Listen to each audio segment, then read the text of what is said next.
This last week, I was sitting in the den with my son, and he was watching a TV show. And the TV show was actually rated for 7-year-olds. Okay, I looked at it. So I thought, this show's fine for my son.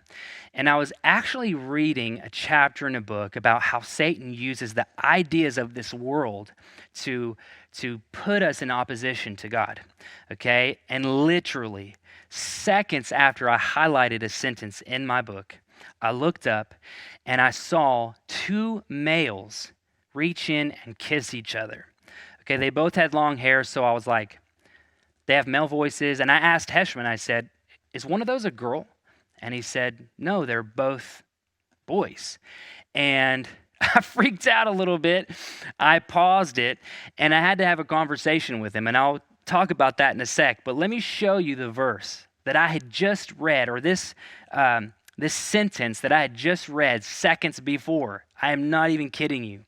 About Satan, that he presides over the thought patterns, the social organization, the forces of human society, trying to move them in opposition to God. My mind was literally blown because I was just reading about this and I looked up and I saw it in real action.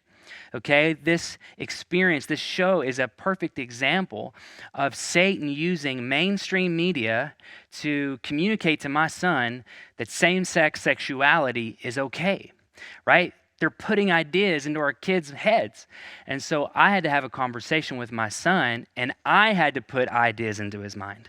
Okay, I had to teach him about the created order and how God made intimacy to be between a man and a woman.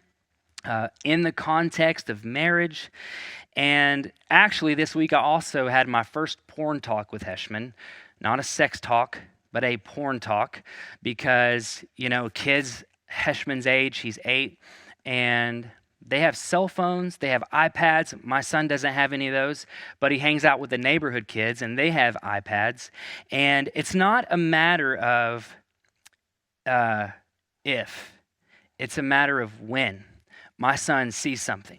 It's just a matter of when a kid approaches him. And by the way, viewer discretion is advised if you have kids that are watching.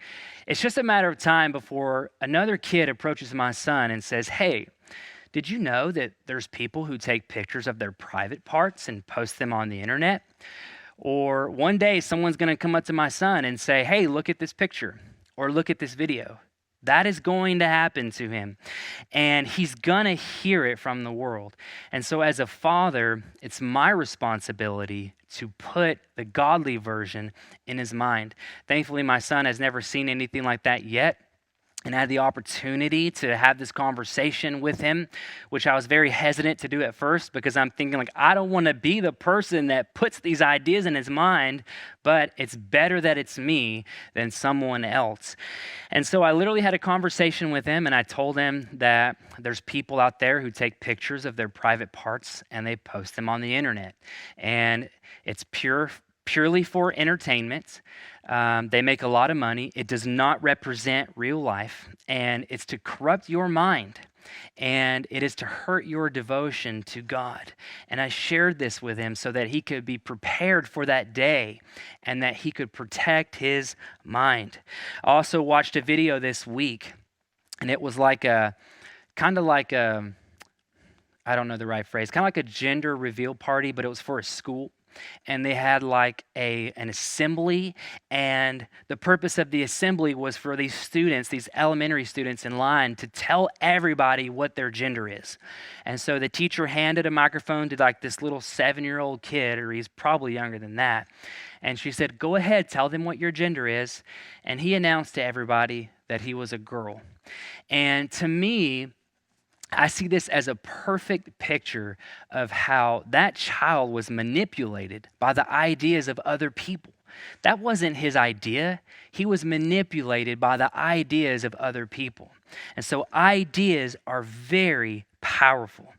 And here's what I want you to see, okay?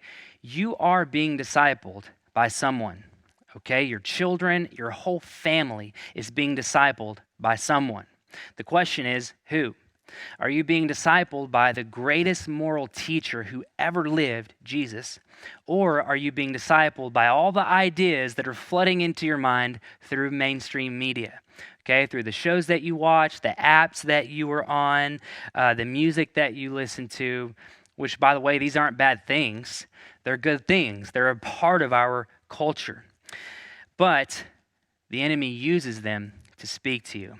So this is why Romans 12 tells us, do not conform to the pattern of this world, but be transformed by the renewing of your mind. Only then will you be able to test and approve what God's will is, his good, pleasing, and perfect will.